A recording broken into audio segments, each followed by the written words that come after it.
ദൈവം ഇയ്യോബിനെ വിട്ടുകൊടുക്കുകയാണ്. അവനോട് പറഞ്ഞത് ഇപ്രകാരമാണ്, അവന്റെ പ്രാണനെ മാത്രം തുടരുന്നത്. സകല വസ്തുവകളും അവന്റെ നന്മകളും തലമുറകളും എല്ലാം ശത്രു വന്ന് അപഹരിച്ചെടുത്തോണ്ട് പോകുമ്പോൾ ഒരിക്കൽ ഞാൻ പറഞ്ഞതാണ്, തന്റെ മാംസത്തിൽ നിന്ന് ആ വ്രണത്തിനകത്ത് നിന്ന് പുഴു തിന്നേച്ചത് ഇറങ്ങിപ്പോകുമ്പോൾ ഇയ്യോബ് വീണ്ടും അതിനെ എടുത്ത് ആ വ്രണത്തിനകത്തോട്ട് വെച്ചു. ഒരു പുഴുവിനോട് പറയുകയാണ്, തിന്ന് തീർത്തിട്ട് നീ പോയാ മതി. എന്താ അതിലും അവൻ ഇങ്ങനെ പറയാനുള്ള കാരണം? ഒറ്റപ്പദം ചേർത്ത് വെക്കാം. പൗലോസിന്റെ പദം, ഞാൻ ആരെ വിശ്വസിച്ചിരിക്കുന്നു എന്ന് ഞാൻ അറിയുന്നു. ഞാൻ ആരെ വിശ്വസിച്ചിരിക്കുന്നു എന്ന് ഞാൻ അറിയുകയാണ്. അവൻ ഇയ്യോബിന് ഈ കാര്യം അറിയത്തില്ല. ദൈവവും വിശാലും തമ്മിലുള്ള വാദപ്രതിവാദത്തിനകത്താണ് തന്നെ വിട്ടുകൊടുത്തുള്ളത്. ഒരു കാര്യം ചോദിക്കേണ്ടത്, ഈ മക്കളെ നമ്മളെ എങ്ങനെ വിട്ടുകൊടുത്തിരുന്നെങ്കിൽ കാണുമോ? കാരണം സ്തോത്രം, ആരെ എവിടെ എങ്ങനെ വിട്ടുകൊടുക്കണോ ദൈവത്തിന് നന്നായിട്ട് അറിയാം. എന്ന് പറഞ്ഞ രണ്ടാമത് പ്രശ്നം ഉണ്ടാകുന്ന വിട്ടുകൊടുക്കുക ദൈവം. സ്തോത്രം പറ. ദൈവത്തെ അറിയാത്തവനെ ദൈവം വിട്ടുകൊടുക്കുവോ? സ്വതന്ത്രം പറയത്തില്ല. നിങ്ങൾ പറഞ്ഞിട്ട് സാരമില്ല, അത് തീർക്കണമെന്നുള്ള തെളിവാണ്.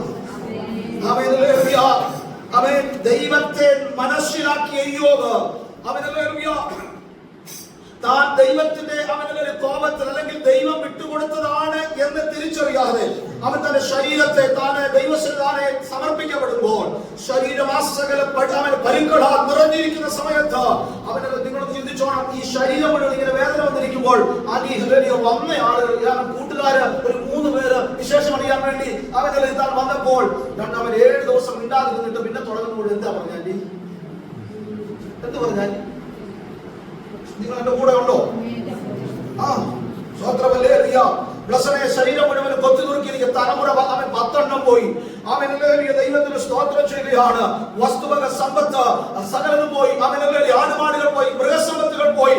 അവൻ ഇതെല്ലാം കഴിഞ്ഞിട്ട് ശരീരം ജീർണിച്ചിരിക്കുമ്പോ അവൻ 3 കൂട്ടുകാരിൽ പറയുകയാണ്, നീ നീതിമാനാണോ? നീ നേരുള്ളവനാണോ? നീ നിർമ്മലനാണെങ്കിൽ നീ ഇപ്പോ പ്രാർത്ഥിക്കുന്നത് ഉണർന്നു വരുന്ന പറയുന്നത്. ശാരീരിക വേദന, മാനസിക വേദന, അത് ഏറ്റവും പ്രിയപ്പെടുന്നത്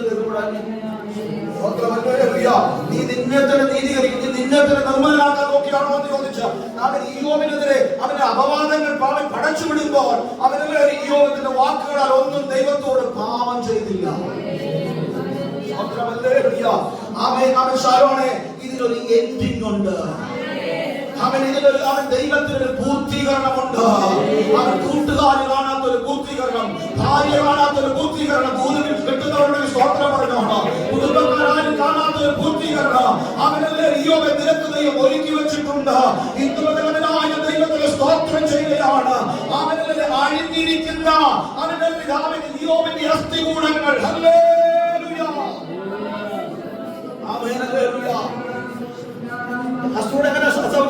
അഴിഞ്ഞിരിക്കുക. അവൻ അടിച്ചു കിടക്കുന്ന അസ്ഥി കൊടുത്ത് വേറെ എവിടെയെങ്കിലും കണ്ടിട്ടുണ്ടോ? നിങ്ങള് ഉണ്ടോ? പറ ആദ്യം കണ്ടിട്ടുണ്ട്. വേദപുസ്തകത്തിനകത്ത് എവിടെയെങ്കിലും കണ്ടിട്ടുണ്ടോ? യെസക്കിയേൽ 37 കിടപ്പുണ്ട്. ബന്ധം വേർപെട്ട് കിടക്കുന്ന അസ്ഥികൂടാരങ്ങൾ. അതിന്റെ ഇടയിലൂടെ ദൈവത്തിന്റെ ദാസനെ ചുറ്റി നടത്തുമ്പോൾ അവന്റെ ഒന്നുകൂടെ ആവർത്തിക്കപ്പെടാം, ഇതിനും ഒരു എൻഡിങ് ഉണ്ട്. ദൈവം ഒരു കാര്യം തീർപ്പാക്കി വെച്ചിട്ടുണ്ട്. നിന്നെ കുറിച്ച്, നിന്റെ തലമുറയെ കുറിച്ച്, നിന്റെ ശുശ്രൂഷയെ കുറിച്ച്, നിന്റെ മിനിസ്ട്രിയെ കുറിച്ച്, നിന്റെ ഭാവിയെ കുറിച്ച് ദൈവത്തിന് എൻഡിങ് ഉണ്ടെന്നുള്ളത് ദൈവത്തിന്റെ ആത്മാവിൽ ഉറക്കെ പ്രഖ്യാപിക്കപ്പെടുകയാണ്. വിശ്വസിക്കുന്നവരുണ്ടെങ്കിൽ ഇന്നലെ ദൈവം സ്തോത്രം ചെയ്യുക.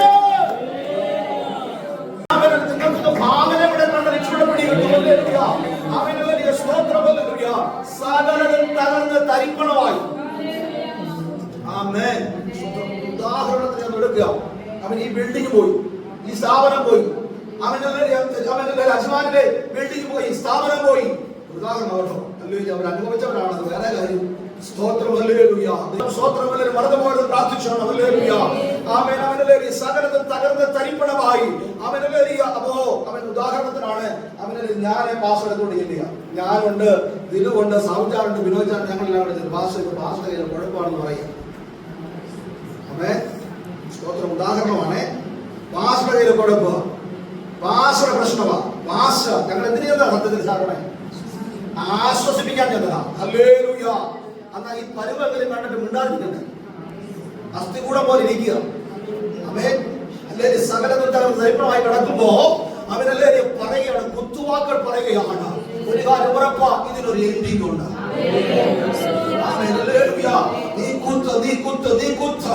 അവൻ ദൈവത്തിന് പൂർത്തീകരണം ഒരുക്കി വെച്ചിട്ടുണ്ട്. യേശുവിന്റെ നാമത്തിൽ നമ്മൾ ആ നമ്മുടെ കൈമാറുകയാണ്.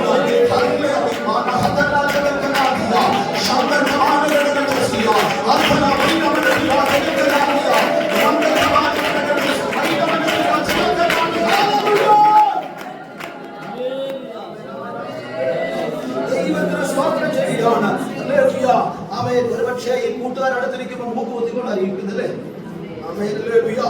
അപ്പൊ പുഴുവിനെ കാണാം, വ്രണങ്ങൾ നിറഞ്ഞിരിക്കുന്നത് കാണാം. ഭാര്യ തള്ളിപ്പറഞ്ഞത് കേട്ടു, അവൻ മക്കള് പോയത് കണ്ടു. എല്ലാം പോയി. ഇതിന്റെ ഇടയ്ക്ക് വിഷമിപ്പിക്കുന്ന ആശ്വാസകന്മാരായി 3 പേര് വന്നിട്ട് കുത്തുവാക്ക് പറയുമ്പോഴും അധരങ്ങളാൽ താൻ ദൈവത്തോട് പാപം ചെയ്തു. 29-ാം അധ്യായത്തിന്റെ ഒരു വാക്യം കിടപ്പുണ്ട്. അവൻ ഇപ്പോൾ എന്റെ സ്ഥിതി അങ്ങനെയല്ലോ. 42-ൽ ദൈവാത്മാവ് എഴുതി വെച്ചു, ഇയ്യോബിന്റെ സ്ഥിതിക്ക് ദൈവം ഭേദം വരുത്തി. ഓ ഹല്ലേലൂയ.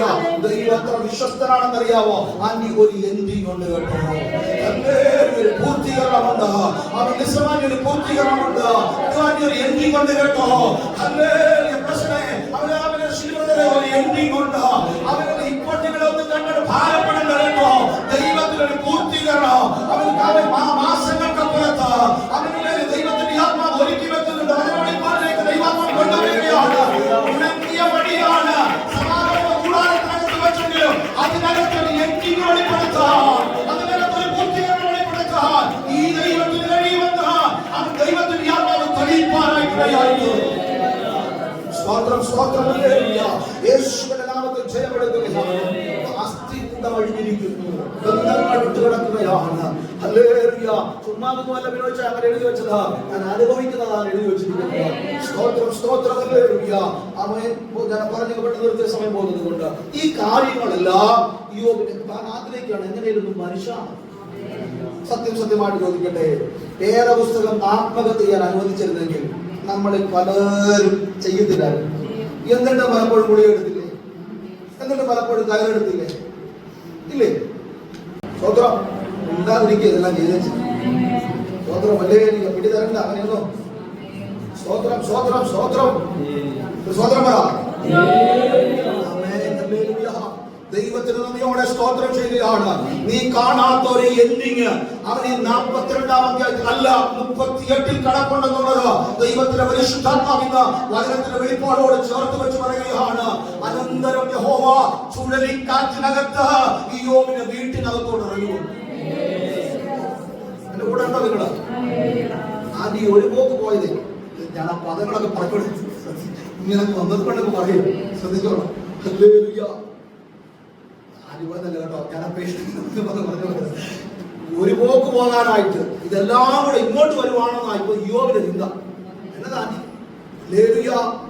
ചില നാളുകൾക്ക് മുൻപേ അവൻ വീട്ടിനകത്ത് പിള്ളേരെല്ലാം കൂടെ ഒന്നിച്ചിരിക്കുമ്പോ 4 മൂല വഴി കാച്ചു കയറി വന്ന് അടിച്ചു പറഞ്ഞു. തകർന്ന് തരിപ്പണമായിരിക്കുന്നേ, എനിക്കെതിരെ കാച്ചറിയി വരിക. വായിക്കണ്ട, സമയമില്ലാത്തത് കൊണ്ടാണ്. 38-ൽ ഇറങ്ങി വരിക. ആമിനല്ലേ പകച്ചുപോയി ഇയ്യോബ്. ഇയ്യോബിനോട് യഹോവ ചുഴലിക്കാറ്റിനകത്തോട് സംസാരിക്കാൻ തുടങ്ങി. നീ തകർന്ന അതേ വിഷയത്തിനകത്തൂടെ തന്നെ ദൈവത്തിനെ പണിതു വെച്ചുകൊണ്ട് ദൈവാത്മാവിന്റെ ഇന്ന് പകരത്തെ ആലോചന നിങ്ങളുടെ തലമേൽ കൈവച്ച ദൈവാത്മാവ് ദൂത് പറയുന്നത്, നീ ഏത് വിഷയത്തിൽ തകർന്നിട്ടുണ്ടോ, ഏത് പ്രതിസന്ധിക്കത്തിൽ തകർന്നിട്ടുണ്ടോ, ഏത് കാര്യത്തിനകത്ത് നീ തകർന്നു പോയിട്ടുണ്ടോ, അതിനകത്ത് തന്നെ ശത്രു കാണെ, പിശാചി കാണെ, നിന്നെ പരിഹസിച്ചവർ കാണെ, ദൈവത്തിന് ഒരു പണിയുണ്ടെന്ന് ദൈവാത്മാവ് ഇന്നും പകലിൽ ഒരു ആലോചന കൈമാറുകയാണ്. ഭയപ്പെട്ടപ്പോൾ പേടിക്കേണ്ട മോനെ, ഞാൻ നിന്നോട് കൂട്ടുകാർ ചോദിച്ചതുപോലെയല്ല, അല്ലാതെ കുറെ കാര്യങ്ങൾ നിന്നോട് ചോദിക്കാൻ പോകുക. നിനക്കറിയാത്തത്, നിന്റെ കുടുംബക്കാർക്കറിയാത്തത്, ഇതുവരെ നിന്റെ ബുദ്ധി കൊണ്ട് പിടിക്കാത്തത് ഞാൻ നിന്നോട് സംസാരിക്കാൻ പോകുകയാണ്. അവർ 38, 39, 40, 41, 42 5 അധ്യായങ്ങൾക്കകത്ത് ദൈവം സകലതും തിരിച്ചു പിടിച്ചു കൊടുത്തു.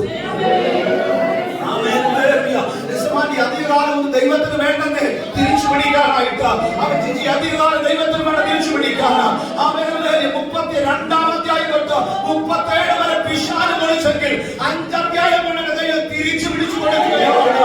അവൻ വിശ്വസ്തയോടെ ദൈവത്തിന് വേണ്ടി നിന്നാൽ അവൻ നിനക്ക് തിരിച്ചു പിടിച്ചു തരും കേട്ടോ. അന്ന് വിശ്വസിക്കുന്നവരുടെ സ്തോത്രം പറഞ്ഞതാണ്. അന്ന് നിന്നേക്കാൾ വിട്ടുപോയത്, കൈമോശം വന്നത്, അവരുടെ നീ വേദനിക്കപ്പെട്ടത് തിരിച്ചു തരാൻ സർവശക്തനായ ദൈവം കരുത്തുള്ളവനാണ്. ഇന്ന് ശാന്തമായി വിശ്വസിക്കുക. ദൈവത്തിന്റെ പ്രവൃത്തി വെളിപ്പെടട്ടെ. ഹല്ലേലൂയ. ദൈവത്തിന് ഒരു കാര്യവും അസാധ്യമല്ല. ആമേൻ, ആമേൻ, ആമേൻ. യേശുവിന്റെ നാമത്തിൽ ഇന്ന് നമ്മൾ ആത്മാവിൽ ജയം പ്രഖ്യാപിക്കുകയാണ്.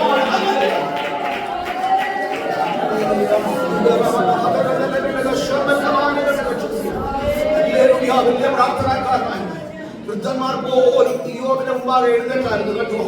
യൗവനക്കാർ ഇയ്യോബിനെ കാണുമ്പോൾ ഓടി ഒളിക്കുമായിരുന്നു. അത്രയ്ക്ക് ശ്രേഷ്ഠനായി. പക്ഷേ വീട്ടിനകത്ത് ഒതുങ്ങിപ്പോയി. ആരോടും ദൈവാത്മാവിന്റെ ദൂതം വീട്ടിനകത്ത് ഒതുങ്ങിപ്പോയി. ഹല്ലേലൂയ. ദൈവാത്മാവ് ഇതിനെ പുറത്തെടുക്കാൻ പോകുകയാണ്. ചിലരുടെ കുടുംബം ചിലരെ ഒതുക്കുകയാണ്. യേശുവിന്റെ നാമത്തിൽ ചില കുടുംബത്തിനകത്ത് കയറി കിടക്കുന്ന ഒതുക്കുന്ന ചില ബന്ധനങ്ങൾ ദൈവത്തിന്റെ പരിശുദ്ധാത്മാവിന്റെ അറുത്തു മാറ്റുകയാണ്. പള്ളിക്കപ്പുറത്തേക്ക് കുടുംബം കടക്കാൻ കഴിയാതെ ഇതിനെ കെട്ടിയിട്ടിരിക്കുന്ന ദൂരവൽക്കരണം കെട്ടിയിട്ടിരിക്കുന്ന മേഖലകൾ യേശുവിന്റെ നാമത്തിൽ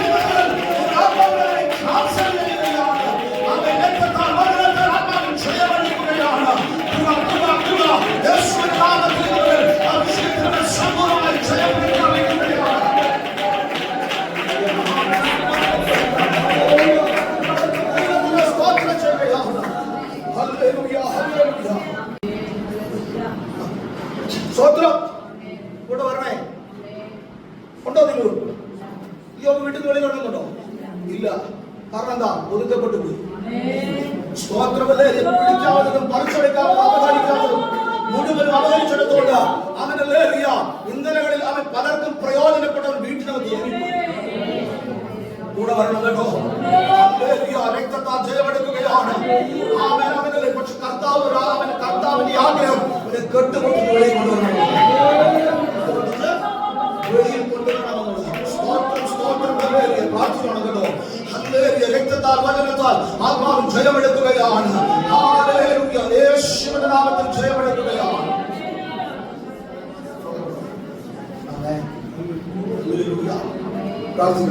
പ്രാർത്ഥിക്കണമെന്നറിയാം. പക്ഷെ പോരാ. പ്രാർത്ഥിക്കണം. രക്തത്താൽ വചനത്താൽ ആത്മാവിൽ ജയമെടുക്കുകയാണ്. പ്രയോജനമുള്ളവനെ വീട്ടിനകത്തൊതുക്കി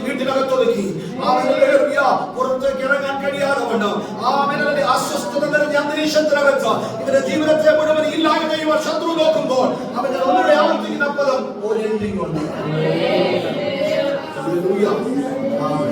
ഇനി വായിക്കേണ്ട പറഞ്ഞ നിർത്തട്ടെ. 38-ാം അധ്യായത്തിനകത്ത് ചുഴലിക്കാറ്റിനകത്തെ ഹോമ ഇറങ്ങി വരും. പച്ചക്കാരി സ്ഥലത്താണ് അവിടെ പദം കിടപ്പുണ്ടാകും. ആമേൻ. യഹോവ ഇയ്യോബിനോട് നീ പുരുഷനെ പോലെ ഒന്ന് പറഞ്ഞേ ആരമുറുക്കിക്കൊള്ളുക. അവൻ കാര്യം പറയട്ടെ. നമ്മള് 7-ന്റെ 15-നും 16-നും വായിച്ചു. ഒന്ന് വായിച്ചോളൂ. എന്റെ അസ്ഥികൾ അഴിഞ്ഞിരിക്കും അല്ലേ? സ്തോത്രം. ഒരു നമ്മുടെ നടുവിൽ ഒരു തേയ്മാനം വന്ന അസ്ഥി മുട്ടുചേർത്തേക്ക് ഒരു തേയ്മാനം വന്ന വേദന ഉണ്ടോ? അങ്ങനെയാണ് ഇതിനോട് അടിഹരിക്കുമ്പോൾ വേദന ഉണ്ടായി. അവനോടാ പറയുന്നത് പുരുഷനെ പോലെ. അപ്പൊ അതിന്റെ അർത്ഥം എന്താ? അഴിഞ്ഞതിനെ ദൈവം ചെയ്യും. കൂടെ വാ. ശിവതരെ അഴിഞ്ഞതിനെ ദൈവം ചെയ്യുക. അതിന്റെ അർത്ഥം എന്താ?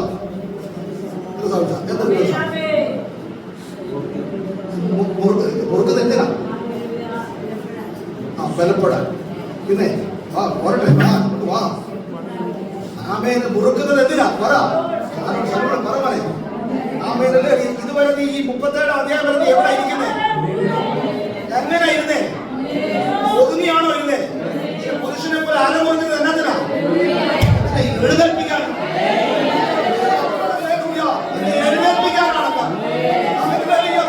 ഇതിന്റെ സാഹചര്യത്തിൽ നടക്കുന്നത് എഴുന്നേൽപ്പിക്കാനാണെന്ന്. ആ ലോകത്തിന്റെ എഴുന്നേൽപ്പിക്കാനാണ്. ആ മാനസിക വിഷയത്തിൽ എഴുന്നേൽപ്പിക്കാൻ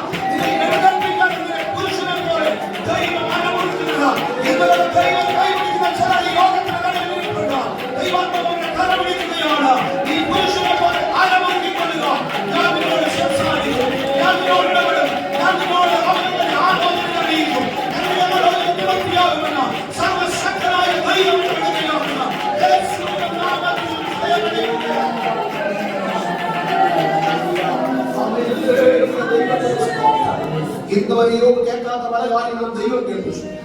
ആമേൻ. ഹല്ലേലൂയ. ഒറ്റ ദിവസം കൊണ്ട് യോബിന്റെ കാര്യത്തിൽ ദൈവം തീർപ്പ് കൽപ്പിച്ചു.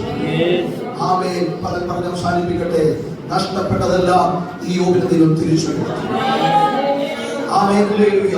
തന്നെ ആമേൻ. ഹല്ലേലൂയ. സ്ഥിതിക്ക് ദൈവം ഭേദം വരുത്തി. ആമേൻ. ഇങ്ങനെ എഴുതിയിരിക്കുന്നു. ആമേൻ. ഹല്ലേലൂയ. മുൻപുണ്ടായിരുന്നവയൊക്കെ യഹോവയായ ദൈവം യോബിന് മടക്കി. ആമേൻ. യോബ് തന്റെ സ്നേഹിതന്മാർക്ക് വേണ്ടി പ്രാർത്ഥിച്ചപ്പോൾ ആമേൻ. നമ്മുടെ സ്ഥിതിക്ക് മാറ്റം വരണോ? എന്ത് ചെയ്യണം? ആർക്ക് വേണ്ടി പ്രാർത്ഥിക്കണം? നിങ്ങൾ വേണ്ടുന്നില്ല. ആർക്ക് വേണ്ടി പ്രാർത്ഥിക്കണം? യോബ് തന്റെ സ്നേഹിതന്മാർക്ക് വേണ്ടി പ്രാർത്ഥിച്ചപ്പോൾ രാജീവേ, യോബിന്റെ സ്ഥിതിക്ക് നമ്മുടെ സ്ഥിതിക്ക് ഭേദം വരണമെങ്കിൽ എന്ത് ചെയ്യണം? ഞാൻ ചോദിച്ചത്. സ്നേഹിതന്മാരുണ്ടോ? ഉണ്ടോ? ഉണ്ടോ? ഉണ്ടോ നല്ല സ്നേഹിതര്? ഇങ്ങനെ കയറി വരുന്നുണ്ട്, പറയാതിരിക്കാൻ പറ്റുകയില്ല. ആമേൻ. പ്രവാചക ശിഷ്യന്റെ ഭാര്യ ഏലിശയുടെ അടുത്ത് വന്നിട്ട് ഞാൻ പലപ്പോഴും പറഞ്ഞിട്ടുള്ളതാണ് കേട്ടോ. ഫിസിസിൽ വന്നപ്പോ തൊട്ടേ എന്നോട് പോവാം. അടുത്ത് വന്നിട്ട് നിന്റെ ദാസനായി എന്റെ ഭർത്താവ് യഹോവ ഭക്തനായി നിനക്ക് അറിയാമല്ലോ, കടക്കാർ വന്ന് മക്കളെ പിടിച്ചോണ്ട് പോകാൻ നിൽക്കുകയാണ്. പറഞ്ഞു എന്തുണ്ട് നിന്റെ വീട്ടിൽ? ഞാൻ പലപ്പോഴും പ്രസംഗിച്ചിട്ടുണ്ട്. ഒരുപാട് എണ്ണയല്ലാതെ വേറൊന്നുമില്ല. അപ്പൊ പറഞ്ഞു ആമൻ. വെറും പാത്രങ്ങൾ എന്ത് ചെയ്യണം? ഒന്ന് നന്നായിട്ട് ശ്രദ്ധിച്ച്. വെറും പാത്രങ്ങൾ നിങ്ങളുടെ അയൽവക്കത്ത് വെറും പാത്രങ്ങൾ കിട്ടുന്നു. അയന്നെ കിട്ടാത്ത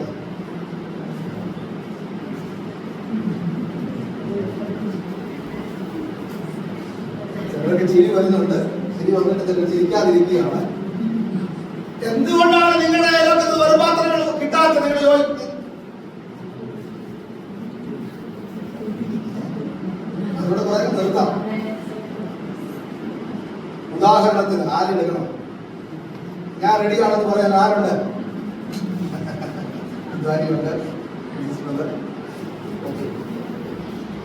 വെറും പാത്രങ്ങൾ വായ്പ വാങ്ങാൻ പറയുമ്പോൾ അയൽവക്കക്കാരോട് വെറും അവരുടെ വീട്ടിൽ പോയി അവൻ പാത്രം ചോദിക്കണമെന്നുണ്ടെങ്കിൽ അവരുമായിട്ട് അങ്ങനെ ഇരിക്കണം. നല്ല ഉണ്ടോ? കിട്ടുമോ? നമുക്ക് കിട്ടുമോ? എനിക്ക് ഉപദേശം കൂടെ പറയണമെന്ന് ആഗ്രഹമുണ്ട്, പക്ഷെ പറ്റുന്നില്ല, സമയമില്ല. മേടിച്ചാൽ കൊടുക്കാത്ത നമ്മള്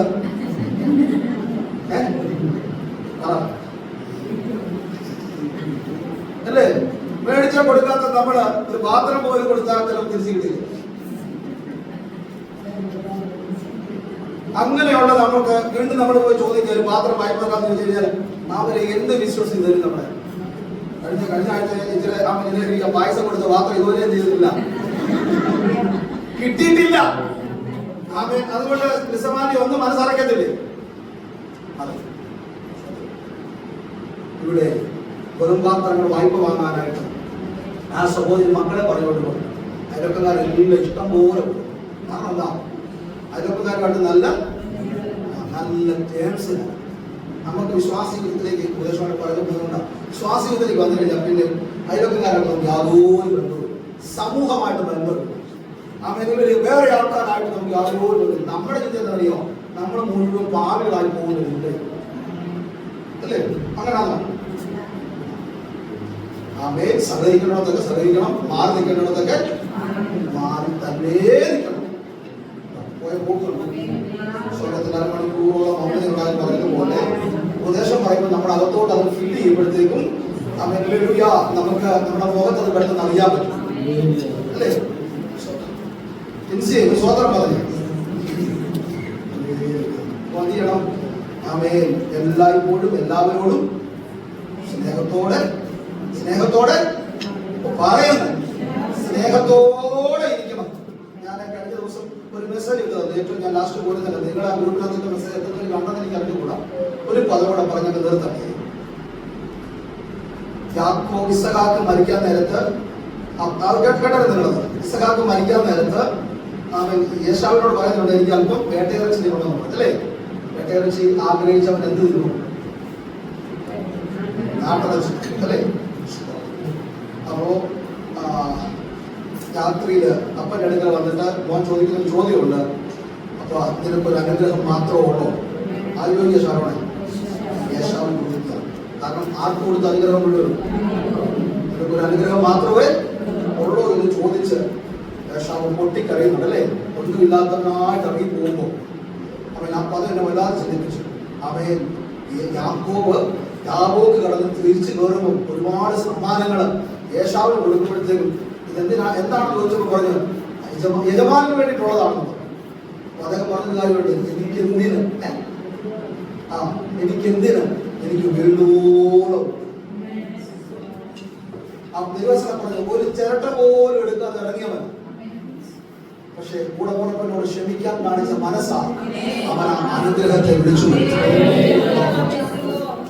ക്ഷമ ഭയങ്കരമാകട്ടെ ആ നിലയിൽ മരങ്ങളൊന്നും ഇല്ലെങ്കിൽ കുറെ ഫലം ഉണ്ടാകട്ടെ.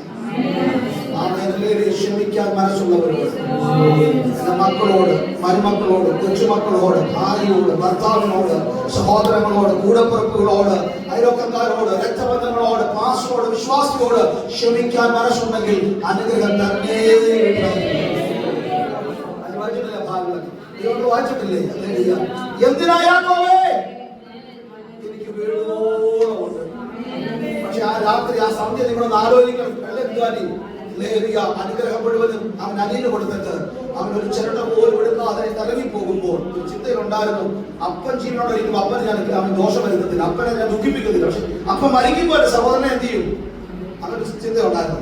അതാ യാബോക്കിന്റെ തീരത്ത് വെച്ചാൽ കെട്ടഴിയുന്നത്. കോട്ടെ സമയമില്ല ആ മിനിലില്. പക്ഷേ ക്ഷമിക്കാൻ മനസ്സ് കാണിച്ചവനോട് ക്ഷമ ഭയങ്കര കേട്ടോ. ആ മിനിലിൽ സ്നേഹം ഉണ്ടെങ്കിൽ ക്ഷമിക്കാൻ പറ്റുന്നു. അവൻ 1 Corinthians 13 പിന്നെ വായിച്ചു. ഹല്ലേലൂയ. സ്നേഹമുള്ളിടത്ത് ക്ഷമിക്കാൻ പറ്റുന്നു. എന്റെ കൂട്ടത്തിൽ വരാമോ? നിങ്ങളെ കുറിച്ച് അപവാദം പറഞ്ഞവരോട് നിങ്ങൾക്ക് അവൻ ക്ഷമിച്ചിട്ട് നിങ്ങളെ സ്നേഹിക്കാൻ പറ്റും. അതിന്റെ കൂടെ എന്തോ ദൈവം വേദനിപ്പിച്ച, നിങ്ങളെ കളിയാക്കിയ, നിങ്ങളെ അപവാദം പറഞ്ഞ തല്ലുകൾ, നിങ്ങളെ ദുഃഖിപ്പിച്ച, നിങ്ങളെ പ്രതിസന്ധിയിലാഴ്ത്തിയ, നിങ്ങളെ അവൻ ഭാരപ്പെടുത്തിയ, ഇതുവരെ മറക്കാൻ കഴിയാത്ത വേദന തന്ന ആ വ്യക്തി ജീവിതത്തോട്, ആ വ്യക്തിത്വത്തിനോട്, അവൻ ആ കുടുംബക്കാരോട്, ആ പ്രിയപ്പെട്ടവരോട് മനസ്സ് തുറന്ന് ക്ഷമിച്ചു നിങ്ങളെ സ്നേഹിക്കാൻ മനസ്സ് വെച്ചാൽ നമ്മുടെ പല പ്രശ്നങ്ങളും മാറിപ്പോകും. പ്രാർത്ഥിക്കാൻ